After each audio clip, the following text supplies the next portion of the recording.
This is Mike Brewer behind the wheel. Automotive news, automotive advice, and tyre smoking fun.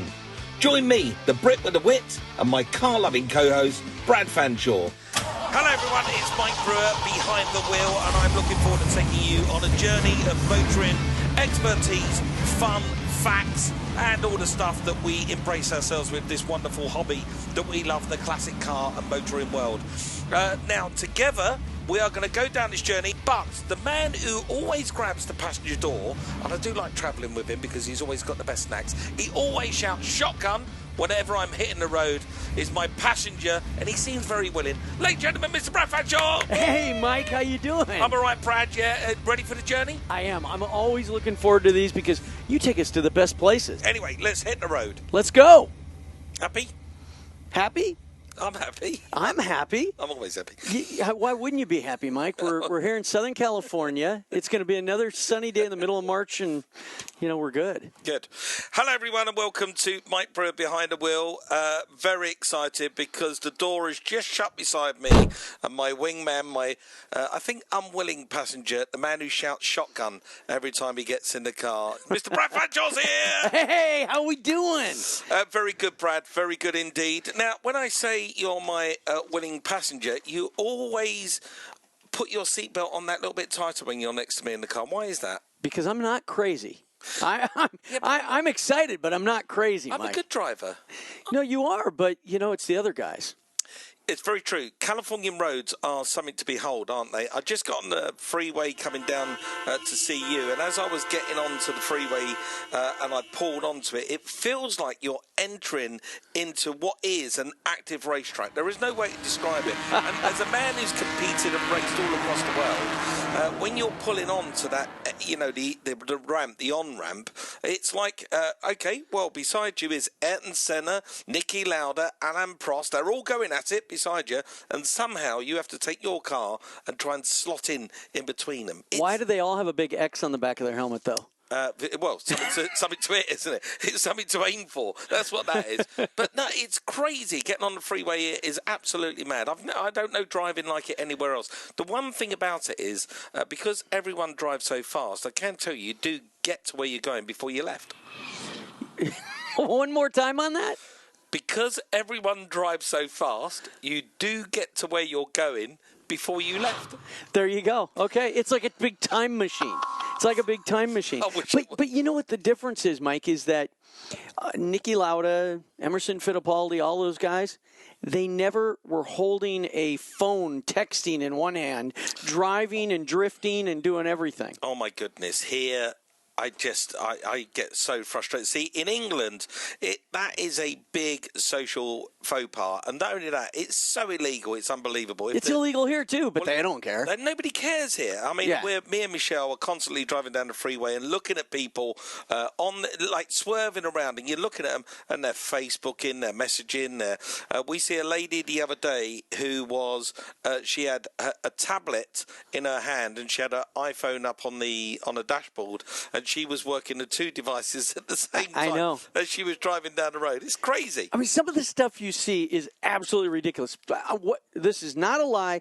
One day I'm going down the road and I saw a lady actually curling her hair with a curling iron. I believe it. I absolutely believe it. I absolutely believe you. That would be Michelle on her way to come and see me from work. That's what that would be. So yeah, as I was on the motorway this morning, the one thing I did think as I was cranking up the air conditioning, just how beautiful the weather was. And then I was thinking, the weather is beautiful here in Southern California 360 days of the year, but it still doesn't stop the rain in the air. And when it's raining, people want to head indoors and show off their cars. So indoor car shows are a big thing at the moment. It is. I mean, winter always brings that indoor car show season. And I remember when I lived in the Midwest section of the United States in high school, that was something that it all led up to because it was the big indoor car show. You hadn't had your car out of the garage in months because it had been raining, and then you got it down to the convention center. And those are some now.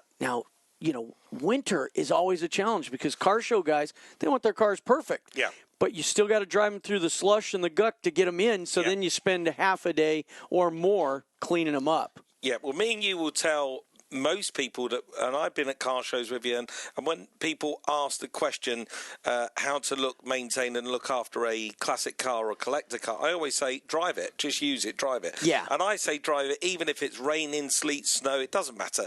Get the thing outside and drive it. You know, cars are designed that way anyway.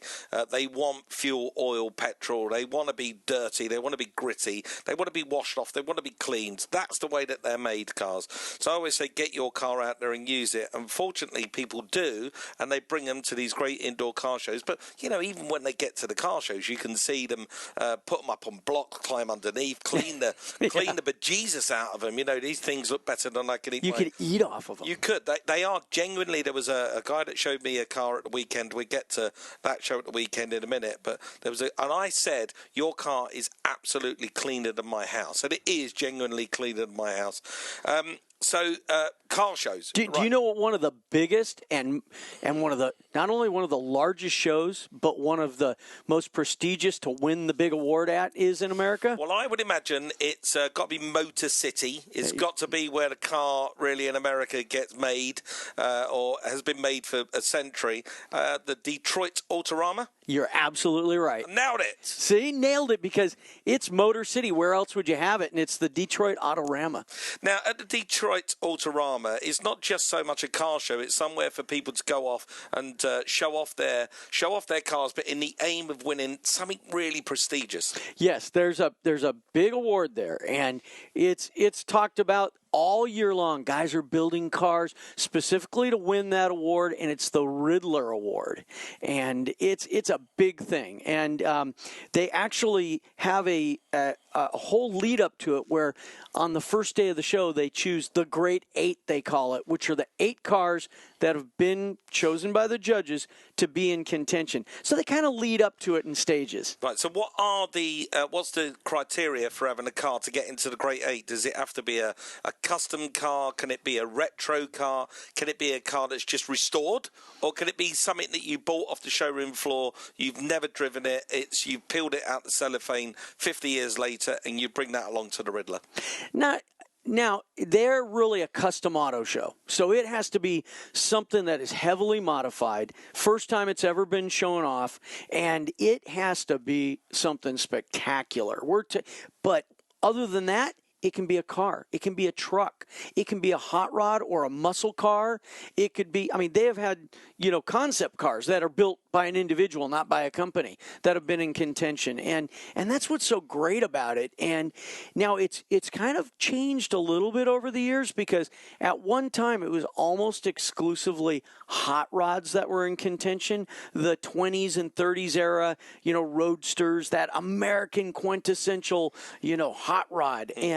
But over the years, Mike, it's changed. And now you have such a variety of cars that are in contention, and such a variety of cars that that have won it. And do you want to hear what was in the Great 8 this year? Yeah, I do. But before, what does it do for somebody? So, that's the important thing, isn't it? You're going to prepare. Some of these guys are gathering and looking through the Great 8 that you're going to tell me about in a minute. Some of these cars have probably been in customization for years. To get to this stage that they can take it to a show to win this prestigious award. Once they've devoted their time, care, attention, knuckles, broken fingernails, marriages, girlfriends, all of that stuff, they devoted all of that to this car, and they get this award at the end of it. What's the point? What does it do for them? What it really does, and that's a great question, because what it does for a shop is it elevates them to that next level. Right. Once you can say, it's kind of like an actor saying, I've won an Oscar. I gotcha. It's I've won a Riddler Award. Yes. And, Boyd and I won the Riddler Award one year. Yeah, and we had a car that rolled out of our shop, and, on top of all the Grand National Roadster Show cars we did, but that one always stood out because it's that indoor show. It's, you get all the GM executives, the Ford executives, they're all coming to that show because it's the Detroit hometown. And so there's a lot of eyeballs on that looking at what you're doing, because it's not just the look of the car, it's the engineering, it's the style, it's the quality. So when you win that, it's a big big deal. You're going to get customers seeking you out there going, hey, can you build me a car that'll win Riddler? Can you build me the next hot car? And it shows that you've done something really special because these cars, they are really something else. You can look underneath the car and just it is as spectacular as the top side. You get into the under the hood, or what would you call it? It's the bonnet, Brad. Yeah. Let's get this right, okay? That was last show we talked about that. Brad, this is it's the bonnet. Remember whose show it is, Brad? It's the bonnet. Okay. So once they get under the bonnet. Correct. And you start looking like this year's winner, spectacular twin turbo motor. No, don't tease me. Don't tease me. First of all, I want you to give me the pop pickers countdown of the Great Eight. I want you to do it in a kind of. Will you hum along while I do it? In at number 8 is. In at number 8. Now, they don't really number them, so we're going to do our own. But in at number 8 was a 1940 Ford Coupe. Nice. I mean, 40 Ford Coupes had beautiful lines. Yeah. And they're just spectacular. And it kind of represented what the old Riddler awards were. Those hot rods, those quintessential hot rods. It was kind of bringing it back that way. And anyone could go and Google this, by the way. They can just go out there and they can have a look at these, yeah. Put in the 2018 Grade 8 at Detroit Autorama, and you'll see pictures of all these cars. Right, so in at number 8, we had the 40s Ford Coupe. It's coupe, by the way, not coupe. Okay, coupe. Coupe is C-O-O-P. That's coupe. It's coupe. Remember. Right. So in at number 7. In at number 7. The quintessential American muscle car. Go on. A 1969 Camaro. Now, I don't have to say Camaro A, right? No, it's actually spelt Camaro, but we'll go with you. You can put your fake eye in it and call it Camaro, which is good. So I got a 68 Camaro. So what made this one different then? Well, again, this was a pro touring style car. Nice. It had mini tubs, huge tires in the back, big motor, and this one was jet black. Oh, and lovely. it was what we call in America murdered out. Murdered out. I love Yes, that. I love that look. Alice Cooper. No chrome. Yes. Nothing. It was dark. It Yes. was sinister and well engineered. Looked like the bottom of a coal miner's pit. Yes, Yes. but much shinier. Much shinier. Very good. Right, in at number, we've had 876. In at number 6. At number 6, we have on this countdown a 1956 Lincoln Continental Mark II. Oh, what a car. Now, that's What a car. classic lines from the 50s. I love that car. Big, huge box. I mean, Christ knows how much it weighs, but it's tonnage, isn't it? That car weighs. But fantastic. So somebody's done a full custom job on one of them. Full custom, candy apple red, white leather interior. And this car, you have to have a big garage just to fit it in. It's a mile long. It's a mile long, yeah. In fact, I think when you have your garage, will be one end of your garage is in one postcode and the other is in another postcode. Exactly. That's the way that works. In at number 4. At number 4, now this vehicle was very unusual. You do not see many of these customized. It was a 1936 Pontiac sedan. And from the photos, it looked like it was a buff white, I call it, Yeah. where it doesn't have a sheen. It's that matte finish. Yeah. And had almost like a pearlescent to it. Nice. And they had really reworked the sheet metal on this because, in my opinion, that year Pontiac was not that handsome of a car, and they made it look darn good, Mike. Well, not only that, again, this is where this market's going, isn't it? It's a sedan. It's what we call a saloon car. So it's basically just a regular, ordinary car. It's nothing, it's nothing like a coupe, should I say? It's nothing like a muscle car. This is just a regular sedan car. So it's great to see it in there at number 5. So at number 4. I think we're at number 5, actually. 5, are we? Yes. It's a 1967 Chevy Camaro. Right, so that's the second one that gets into this Great 8. Falls right between the 2 years of the one I've got. See, I've got 68.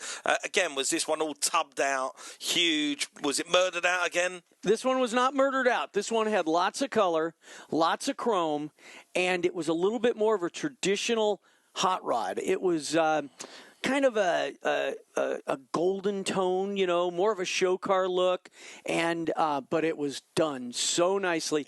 Yeah. And you've been coming to America now. You see that the Camaro has to be one of the most highly customized cars here. Yeah, absolutely, because they lend themselves to it perfectly, don't they?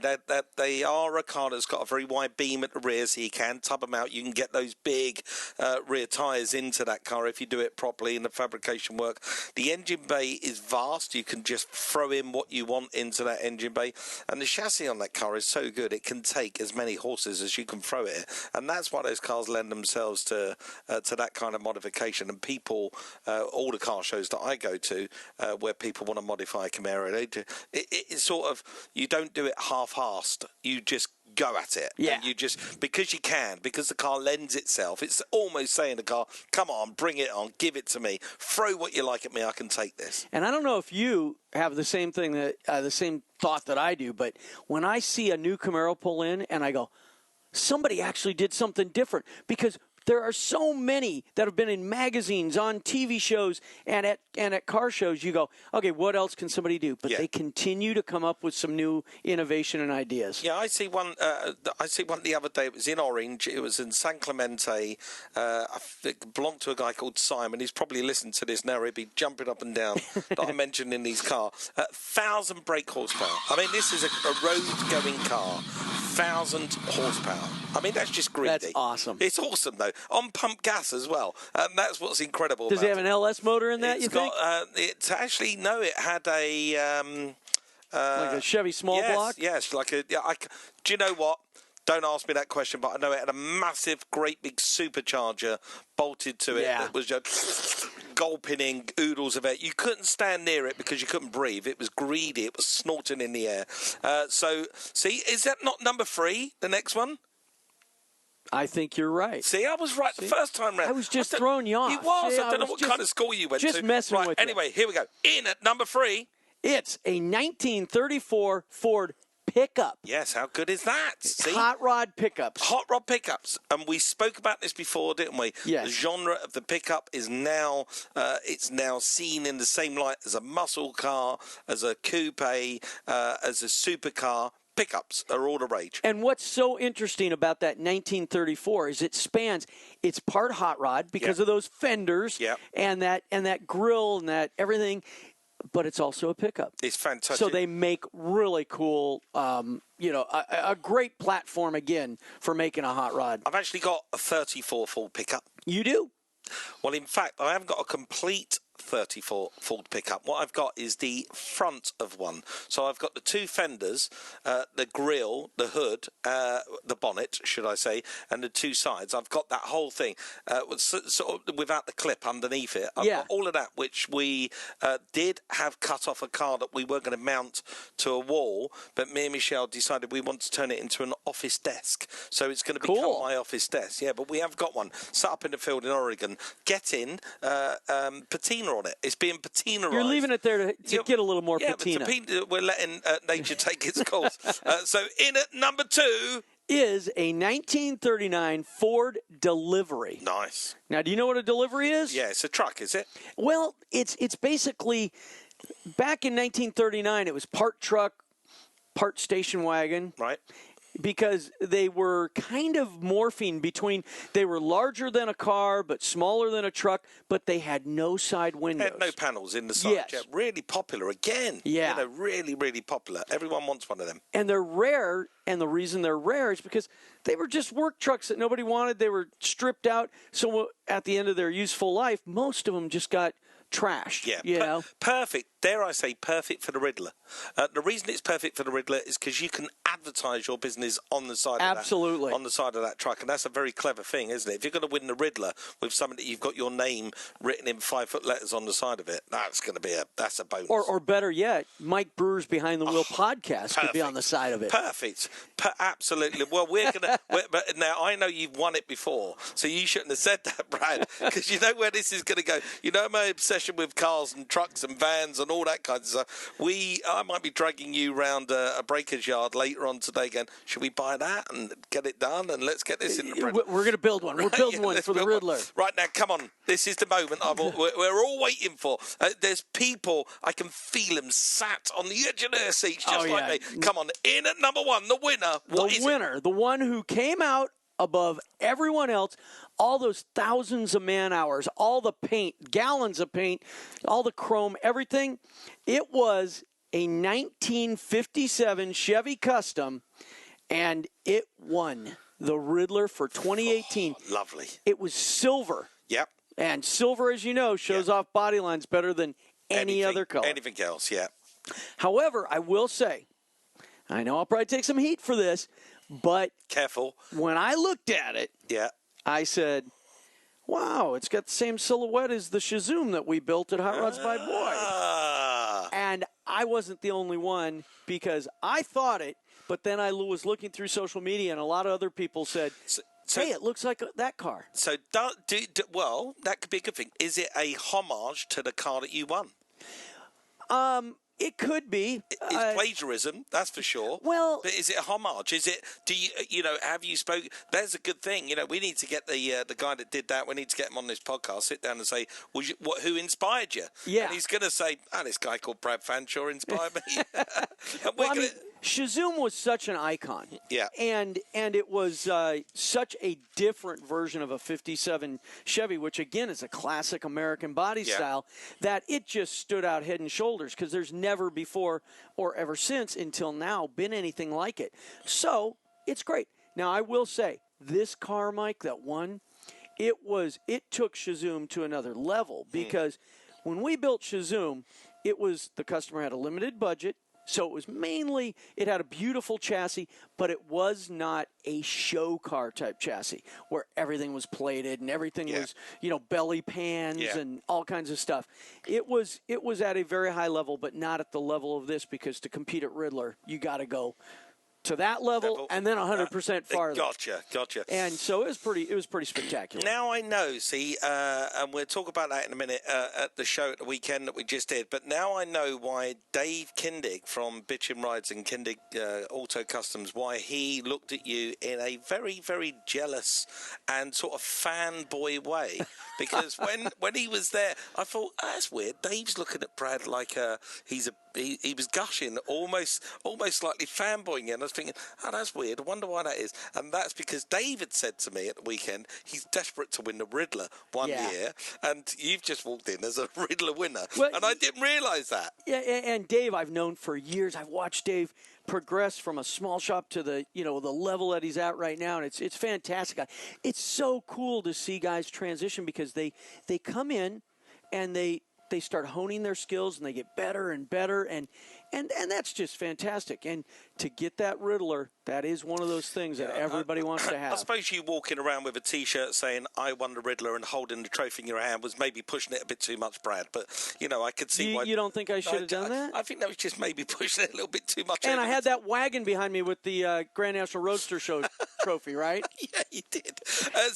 What a great event to do indoors as well. So that's an indoor car show, a winter car show, up there in Detroit. And let me tell you, Detroit's been suffering with a bit of weather at the moment, so I'm pretty sure they were pleased to have that nice warm environment to go and see these amazing cars under spotlight. Really cool. Yeah, no, it is. Now, wait a minute. And we're not the only ones with indoor car shows. I mean, I know I have always wanted to go to like Paris for Retromobile. Oh, that'd be nice. And for our listeners that aren't familiar with Retromobile, it's something special. Yeah, it's something special. A wide variety of cars, isn't it? Yeah, I mean, you've got everything from sort of your Fast and Furious cars all the way back to those beautiful classics of the, for the last 100 years. I mean, you've got more or less everything under one hall.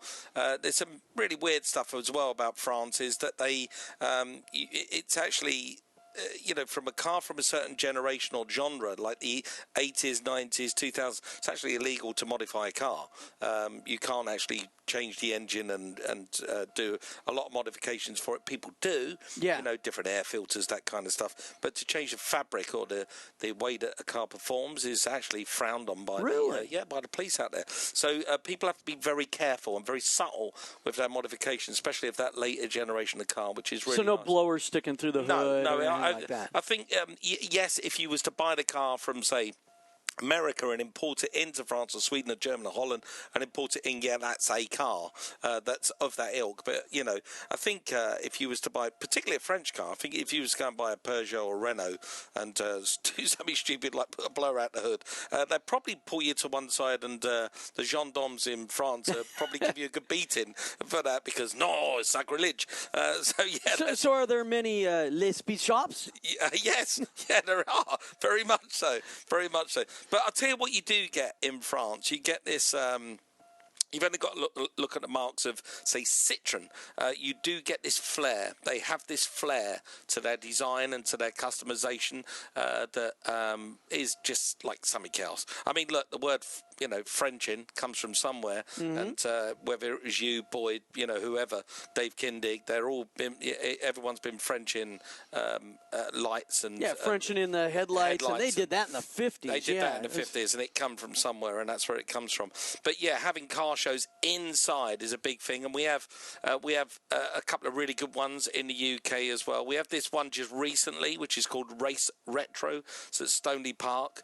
That's fantastic. That's all of the people that are in the racing era or racing genre. So whether you're in historic rallies, competing in endurance events, whether you're road and track rallying or race car driving, or you've just got a car that you've made up look like a race car that you drive on the road, this is an event just specifically for you. It's all indoors. It's beautiful. It really is a lovely place because race teams and rally teams are professional outfits anyway. So when they put their booths and their stands on showing their wares and who they are, they're professional, and you walk around going, oh, look at that. It just looks so good. And the cars are so beautifully prepared and everything is so detailed. And, you can spend, days. Literally. And what part of England is this in? That's right in... It's sort of in the Midlands, so it's right. It's just below Birmingham, and just below Birmingham and Coventry, and above Coventry. Okay. So it's in the Midlands of England. If you was to fly into London, it would take you no longer than 50 minutes to get there. It is an amazing show, and if you could hang around once you've done that one, hang around for a couple of weeks, you've got another huge show, the one that I'll be hosting very soon, which is in the centre of England. It's in Birmingham. We have this big event space called the National Exhibition Centre, or if you shorten it, abbreviate it, it's the NEC. And the NEC is the National Exhibition Centre, so it's where all the big shows go to, whether it's horses or guitar shows or rock band shows. It's everything you could think of in these 11 gigantic halls. Is it the Las Vegas Convention Center of England? Correct. Okay. It's exactly that. Think of it like that. Without the pinball machines and the fruit machines and the free drinks, drinks and the sticky carpet, and the people that are drunk in the street. Oh no, Birmingham's got a few drunks in the street. Do they have lots of neon everywhere too? There's no neon, no. So there's a couple of really 12-watt British Rail light bulbs. They're like fizzing, really dull light bulbs. No, it's a beautiful exhibition space, and in there's a show that's coming up, which is a classic car and restoration show. That is a phenomenal show. So that's businesses that are in the restoration business. So if you've got a shop like you did when you was with Boyd, if you've got a shop and you want to display your shop and what you can do, you would bring along one of your cars halfway through restoration and set up your whole shop there and be doing it and be working on your cars while you're there. So you're showing off what you can do. And you'll be trying to encourage people to bring their cars to you for restoration. Plus, there's a classic car show that runs alongside it with car clubs, car groups, motorcycles. There's this huge live stage. Obviously, I'm on the live stage over the few days, and I'm bouncing all around the place. But it's an amazing big indoor car show. It could be pounding down with rain outside. It doesn't matter because you're inside under lights. It's just phenomenal, really. So if somebody's planning a trip to England and they're a car guy, they should plan it around that show. Yeah, and what's good about that, there's a couple of other things that are really nearby that are on all year round. One of them is Gaydon. It's the National Motor Museum at Gaydon. That's on the way there. Lots of my American friends go and visit Gaydon frequently. It's a fantastic museum that I think it's free, actually, to get into. It's where they make Jaguar, Land Rover, Aston Martin. It's in that same space. And they've got this museum where you'll go in and see the concept cars that they had in the 40s, 50s and 60s that sort of never really made it into production. You'll see all the cars in production, of course, but you'll see other cars that never made it in. But they hint at cars that we do know, like there'd be a concept of, say, a Jaguar D-Type or a Jaguar E-Type or a concept of a Ford Capri. You know, you'll see the concepts of those cars. Some of the styling cues that made it through. Yeah, really cool stuff. And then not far from there is another National Heritage Museum, which is the Coventry Transport Museum, which I'm the president of. I'm the president. Well, congratulations, Mr. President. Mr. President, I have outriders, and I have two guys run along beside me with their fingers in their ears. I was wondering who the guy was out there, your security detail. My security detail, yeah. Michelle's a lady patron. We do a lot of stuff at that museum. It's a phenomenal museum. Goes all the way back, and you'd love this. As a car fan, Brad, goes all the way back from the Rover safety cycle.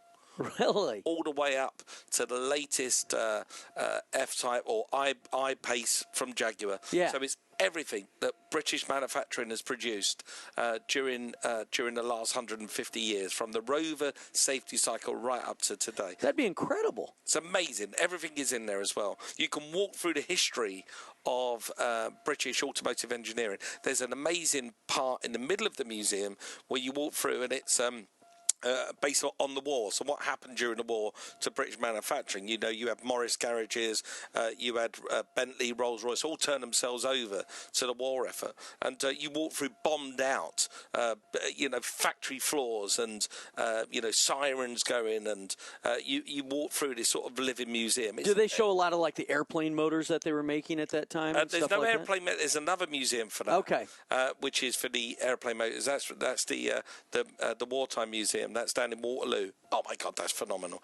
So there's so many things to do in terms of those kind of indoor car shows. So yeah, me and Brad are saying, on this journey we're having this morning behind the wheel, we are likely to go and find ourselves at an indoor car show or car museum, and we urge you to go and do the same. Yes? Yeah. No, I mean, indoor car show season, get out of the house. Don't just sit there and think about it. Go do it. Participate. Be part of it. Get your car, or just buy a ticket and walk around and meet new friends. Yeah.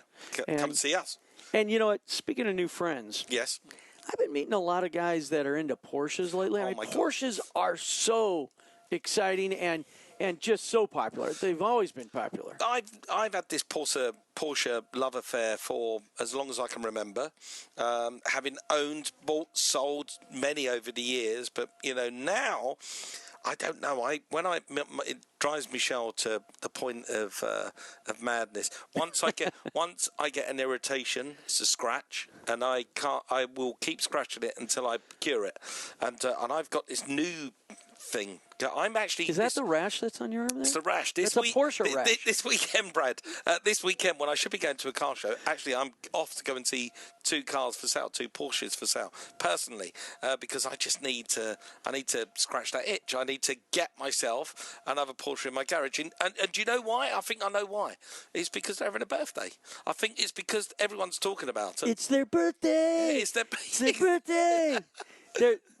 They're getting a little older, though. Well, I'll tell you what. When you think about it like this, Porsche make the most dynamic, forward-thinking, bad cars you could possibly think of. They got some really good concepts that we are going to be talking about in our next show. Porsche have got some really amazing cars coming up, and they make such amazing, forward-thinking and beautifully engineered cars. But they're pensioners. It's a pensioners company. Yeah. They're 70 years old. 70. 70. 70 years old, Porsche. But now it's 70 years old that they've been making sports cars officially. 70 years that they've been making the cars that we know and love. Right. The sports cars. Because they used to make tractors. Did you know that? I did, and I've seen some of them at shows, and it's so funny when you walk up and you see this tractor and it's got Porsche down the side. You know, it's great. It's great. Lamborghini made tractors as well. Yeah, he made tractors and was so irritated by the Ferrari that he bought with his tractor money. He thought I could do this better, so he had to go at making his own better car. And him and Enzo were not friends. They weren't friends. No. I wonder if they ever got together with Ferdinand Porsche. That would have been quite a trio, wouldn't it? In fact, you know, people often ask me, who would you have at the dinner table? You know, what's your favourite dinner table? And you know, most British people are always going to say the same. You're going to have John Lennon and Winston Churchill and Margaret Thatcher, right? You're going to have those three at a dinner table. Well, you can't ask for better than that, can you? Absolutely brilliant. But when you think about it, as a car guy, you would want Enzo, Lamborghini, and Porsche. Could you imagine having those three at the dinner table? That would be incredible. My mind's blowing just thinking about that now. I had the opportunity at Monterey 2 years ago to interview Lamborghini's grandson, who actually, was with him and spent a lot of time. Thanks, Granddad. He had incredible stories, and I just thought, these are stories once removed. Think what the man would have said. You know, I mean, because it was all about that rivalry with Ferrari, and he kept me enthralled for so long. But it's like you said, Mike. You go back to these gentlemen who started these companies. They just had an idea like anybody else, and now there's entire cultures built up. For Porsche, for instance, 70 years. 70 years. I mean, June 8th of this year is actually going to be his birthday of the car. That's fantastic, isn't it? And they are celebrating it here in Los Angeles at the moment at the absolutely world-class, most amazing, again, an indoor event motor museum called the Peterson. Yeah, the Peterson Automotive Museum. Which is phenomenal. Now, you know the history on Peterson, right? Robert E. Peterson? Go on, give it to me. I know it, but give it to me. What's so incredible is here's a guy, I was lucky enough to actually know Bob, and he was such a unique individual. He started Hot Rod Magazine, Carcraft Magazine, all these iconic magazines. Is that a croissant? Keep talking. And he built an empire around it. And when he passed away, he had all this money to build this museum because he wanted his passion for cars to live on. And it has in a big way, like you said. It's such a fantastic world-class museum. So much, in fact, that's why Porsche chose to kick off their whole 70-year celebration at the Peterson Museum in Los Angeles. And if you've seen the display, if you've seen it, it is like nothing else. I mean, it's just a walkthrough of everything that's amazing about Porsche. And as a Porsche fan, walking through that museum and seeing that row of cars, because they built them in the display sort of takes you through the era of Porsche, not only including their race cars, but including their their road cars, but including their race cars as well. So you've got this whole display including everything that's amazing about Porsche, and they are so beautifully positioned because they put the cars at different quirky angles, so you can see down into the cockpits. And that's the one thing about that museum that's incredible. I love the Peterson Museum. I remember, I know we're talking about Porsche here, but walking in the Peterson Museum with Michelle recently, we went to a Dan Gurney dinner. Okay. Which was lovely to go and meet Dan Gurney just before he passed away. We had dinner with him, and when we was there, we walked into what they called the Red Room at the time. There's all these Ferraris, and Ferrari number 1, 001, the very first Ferrari was in, and you're thinking, this is an important place. If Ferrari are going to put the number 1 car that Enzo ever did in his life, sorry, did I say Enzo? That's his son.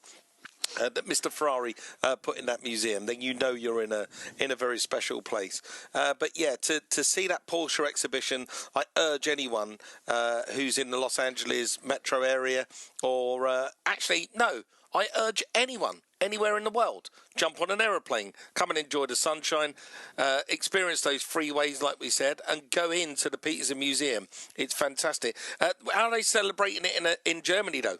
Well, you would think that there would be something huge right now, which there is, because in March they're opening an exhibit in Berlin, and then they have upcoming events at the Porsche Museum in Stuttgart and around the world that are all going to be going on through the birthday celebration, and it leads up to some of the biggest automotive events around the world. Like, I think there's one that's near and dear to your heart, isn't there? I was just about to say that. So the way we're talking at the moment, Germany and Los Angeles are having all the fanfare at his birthday press events. The press events, and they're having the fanfare at his birthday party. But no, there is an incredibly important UK motoring festival that happens in the summer. It's July the 12th to 15th, and it's the Goodwood Festival of Speed.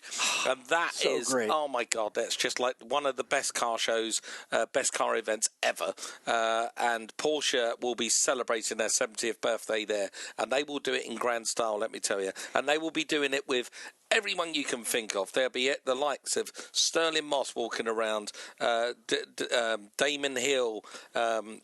You'll have Nigel Mansell there. You name any Hurley old racing, Haywood, maybe? Hurley Haywood. You name any old racing driver, including they'll have Lewis Hamilton, Jenson Button. They'll have Mike Brewer. me. You even had me. a Porsche. Yes, so I've got a why Porsche. not? I should get free entry, shouldn't I? I've actually raced up Goodwood Hill at the Goodwood Festival of Speed. I did it in a GT500 Mustang. Really? On behalf of Ford. It was really funny. I got it's a little segue story for you, Brad. So there I am on the start line. It had just rained, so it was quite wet outside, and all the crowd had. No racing had gone on while it rained, so everyone was just sort of, putting their umbrellas down. They'd been stood there waiting patiently for 45 minutes for the racing to restart.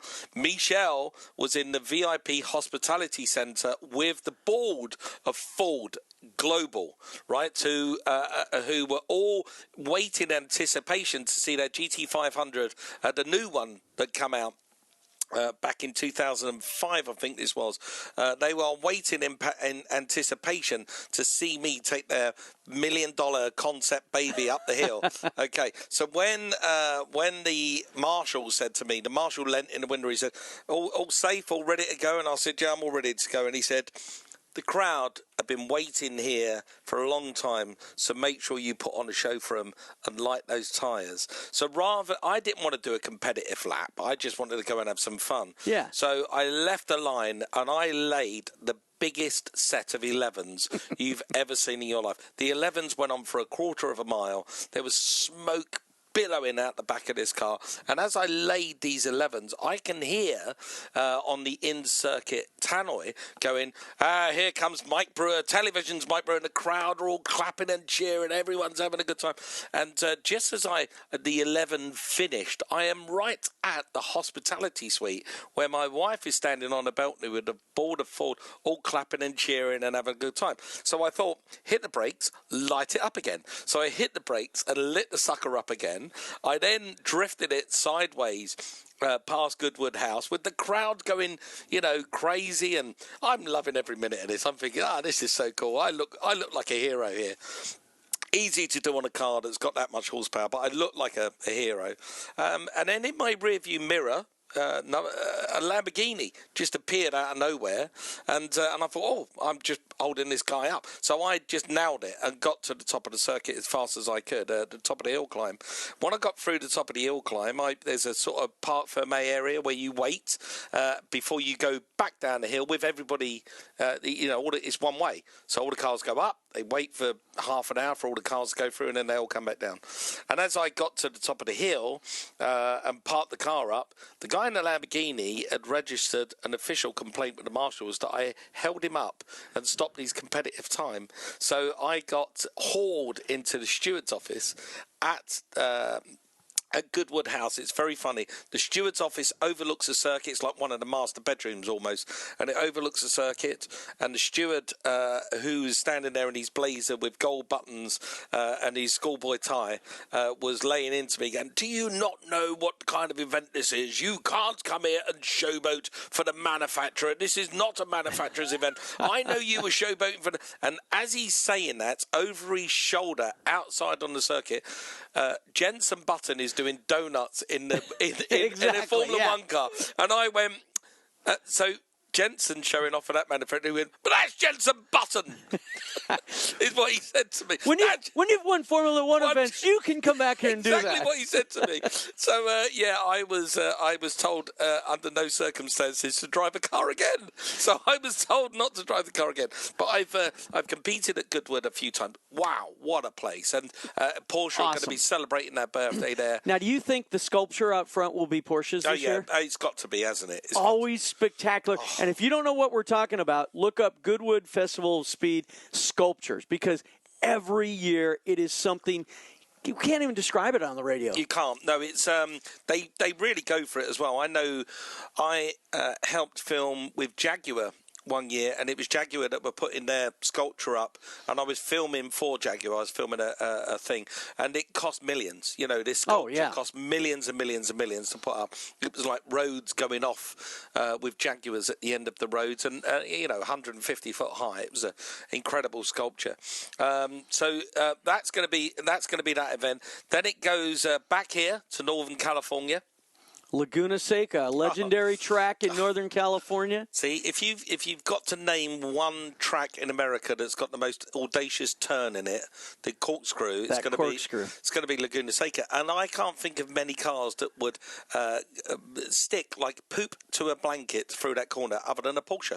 Yeah, it is just such a classic to watch those cars, because that lead-in straight to it is so long, and they build up so much speed, and then all of a sudden they've got to gear down, come into that corkscrew, everybody's standing there, and you just get to see everything. Now, my friend Adam Carolla, the comedian, he bought Paul Newman's 930 Porsche. Oh. And actually, I was lucky enough to actually buy it on his behalf at the RM auction in Monterey several years ago.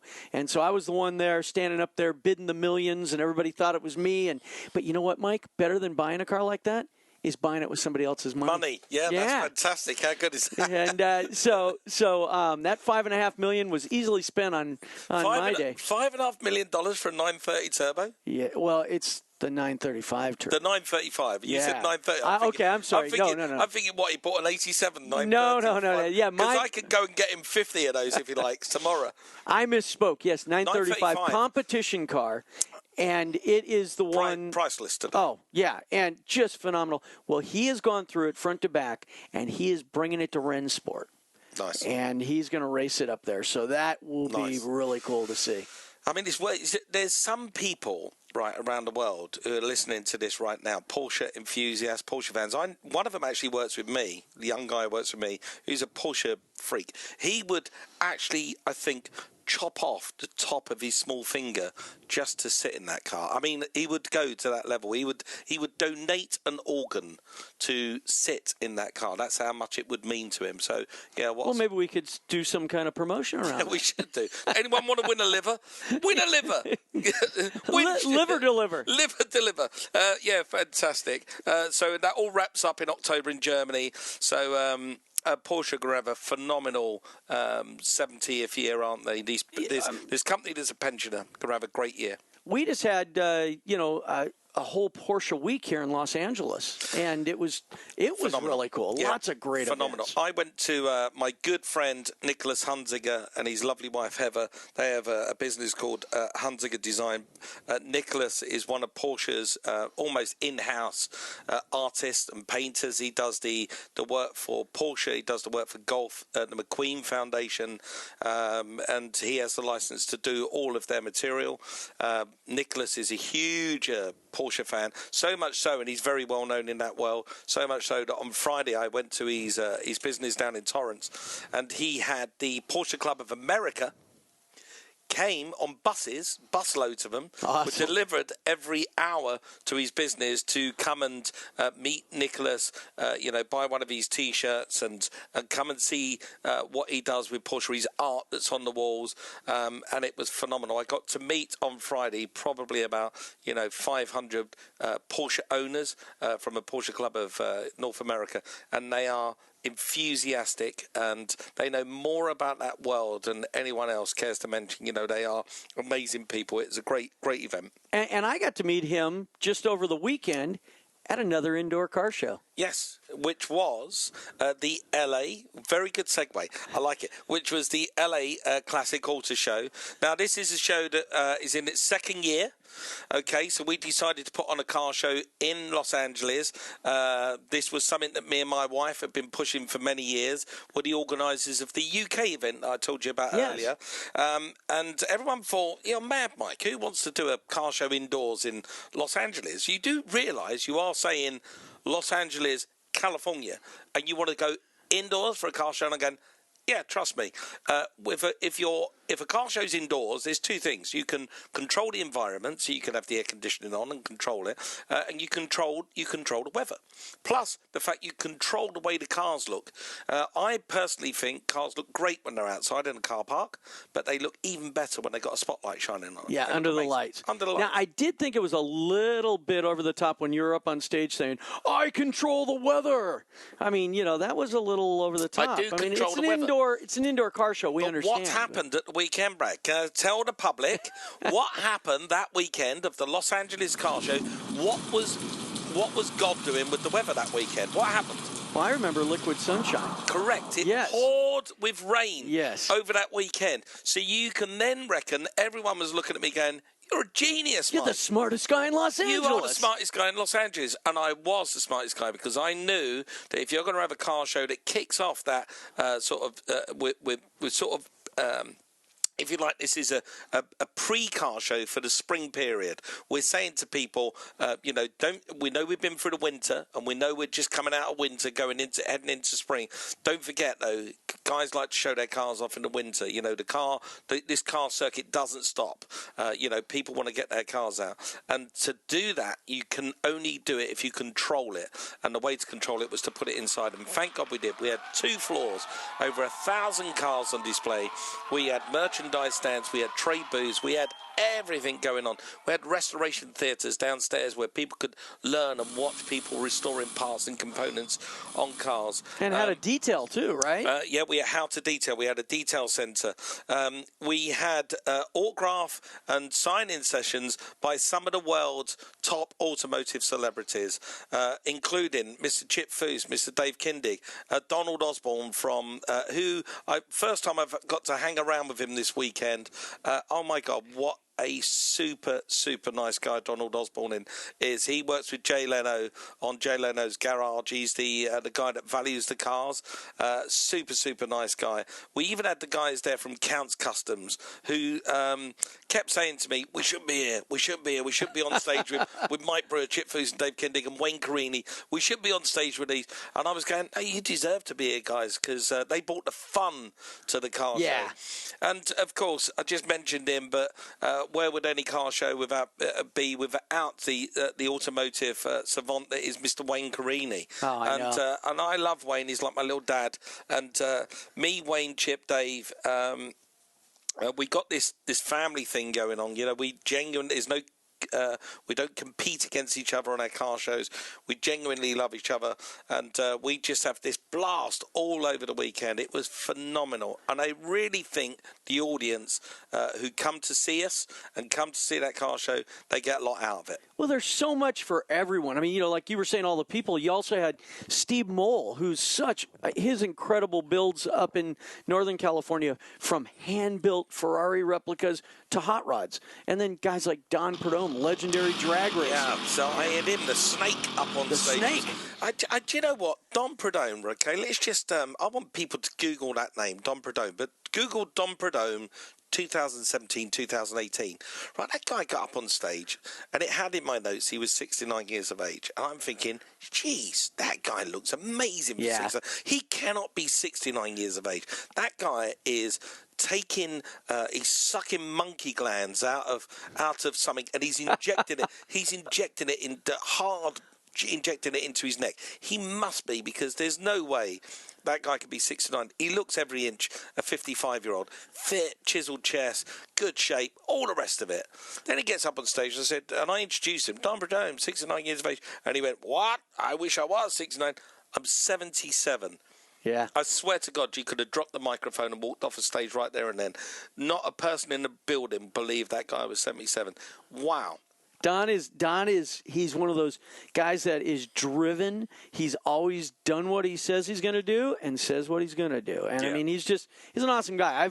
Phenomenal. Yeah, he really is. I've known him for years, and when you see him at the Strip back when he owned his team and had 2 top fuel dragsters and 2 funny cars all, going at the same time, when his driving career was in and he was an owner, he was focused. I mean, he was my buddy, but I'd come out to the track, but I don't have time for that. Let's, I'm racing, and he's just a neat guy. Super guy, yeah. And what a privilege it is for me to host that event, to stand up there and interview Don, Steve Mould, Wayne, Chip, Dave, everyone that comes along that weekend. It's an absolute honour for me to be there and to be able to host that. I love that show. It was a fantastic show. And only in Los Angeles could you walk around and hear people go, now, isn't this unique? You do a car show indoors. Yes. Now, who would have thought of that? Yes, Mike Brewer. 1,000 cars under one roof. Yes. And 40,000 enthusiasts all coming in at one time. Yeah, you can thank the Brewer family for that. There you go. There you go. No, phenomenal. Well, thank you. Thank you. Thank you both. No, it's a pleasure. It's a pleasure, Brad. We'll be aiming to move that car show around America. Actually, the next one is in September. It's in Chicago. Wait a minute. There's going to be one in Chicago too. Oh yeah, absolutely. Indoor car show in Chicago. And that weekend, we also decided we're going to do one in South Africa. We've got a car show coming up in May in South Africa, so we're off to go and do that as well. Wow, that's incredible. Yeah, why not? You've got to spread the wings, man. Got to get it out there. Got to get the word about car customizing out amongst everyone. Well, what it is for me, I just, people go to me, people often say to me, hey, Mike, your car show was the first car restoration show on television. I know that. And I go, yeah. And I go, how do you feel now? There's like over 40. And I go, fantastic. The more, the better. So the more people that we can get involved in what we're doing, saving cars, being creative with their cars, the more, the better for me. I absolutely love it. Now, I was going to say, as me and you have been goofing off and driving along, I've noticed that we're getting very close to our destination. Yes, we are. So you may think that me and Brad, we're going to swing by. Well, I mean, Brad has been sort of writing on a piece of paper, stop by In-N-Out Burger. I think he wants to get a burger. But we are almost near our destination, which is another fantastic automotive museum. And it's an indoor one, is the Mullen Museum. Oh, wow. World class. Another world-class museum, and that's what we thought we would do today. So all this indoor car show stuff, we thought we'd jump in the car, talk to you as we was driving there, avoiding the pitfalls of the American motorway system. I think I've scathed it.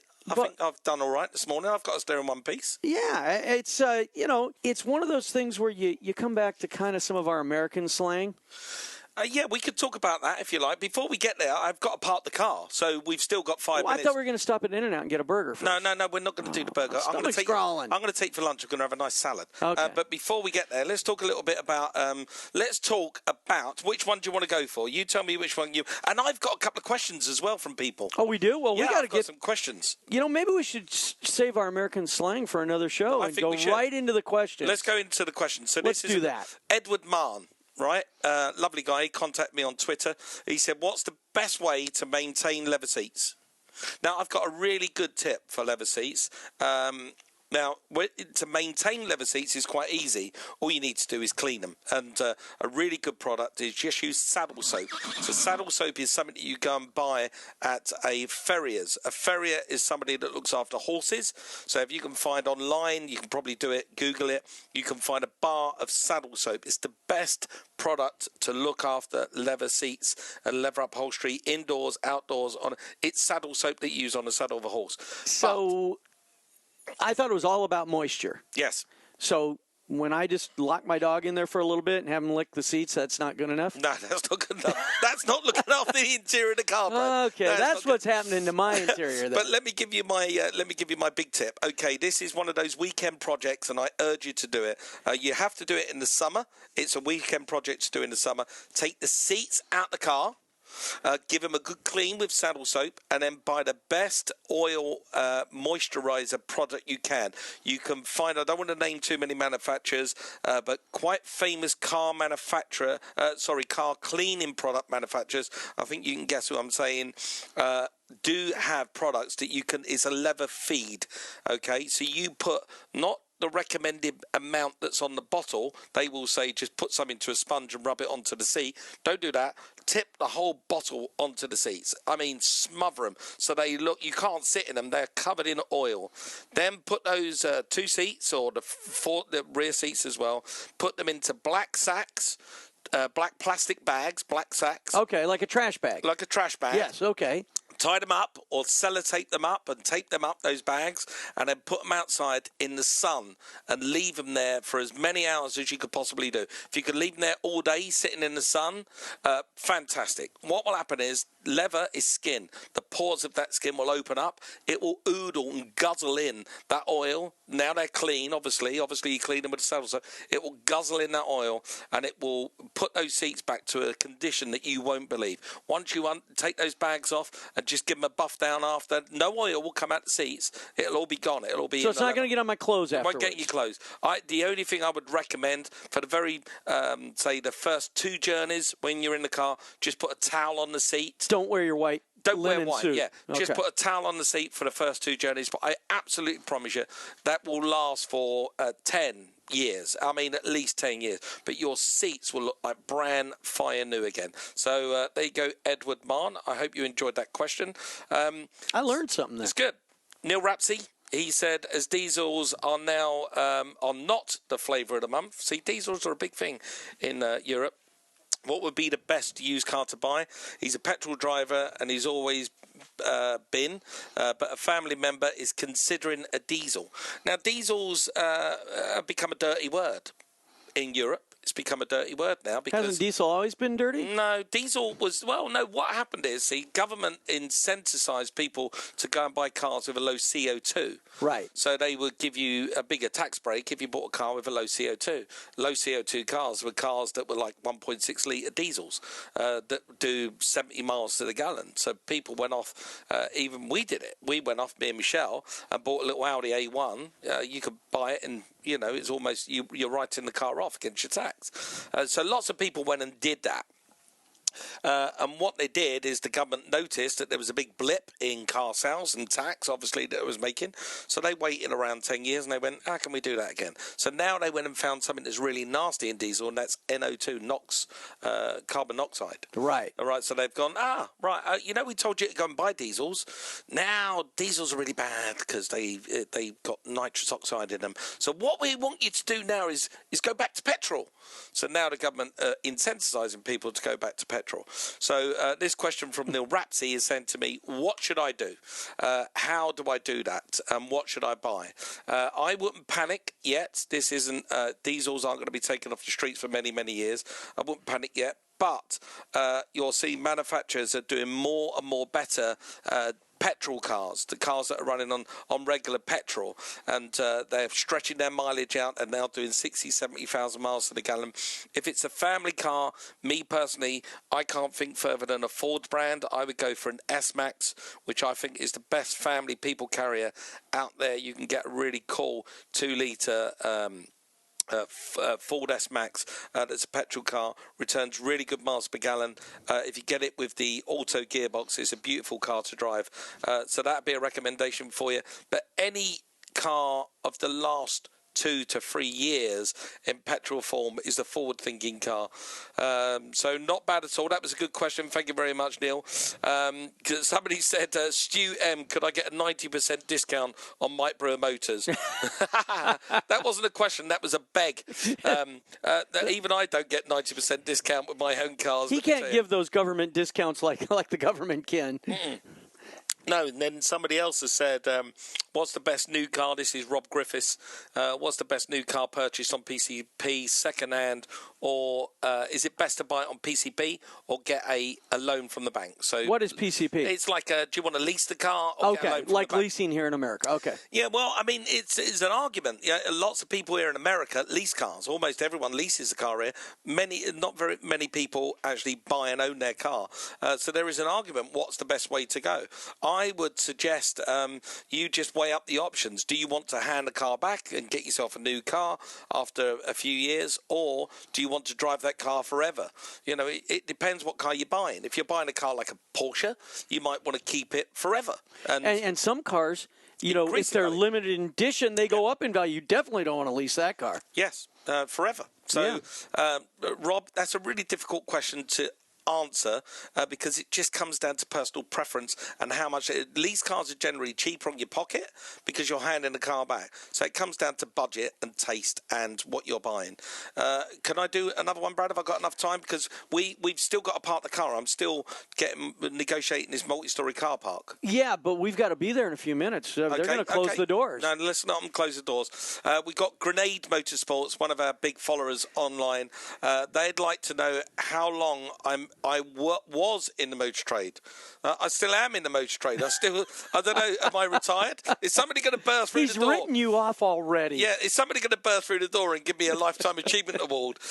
No, I'm still in the motor trade. I've been in the motor trade for 36 years, so a long time. That must be longer than that. So since the age of 17. God, I wish. Well, hold on. I have to even that out 40 years.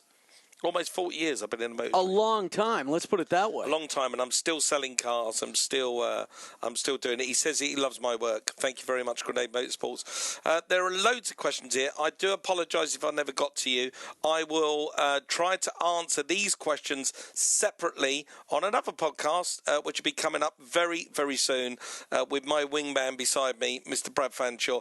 We've had an amazing journey. The journey has got us from where we started to where we've ended up at the Mullen Museum. We are going to go and now salivate over the cars in an indoor event. Make sure that you get out there yourself, enjoy this car world, enjoy what is all to offer about this amazing hobby that we all have.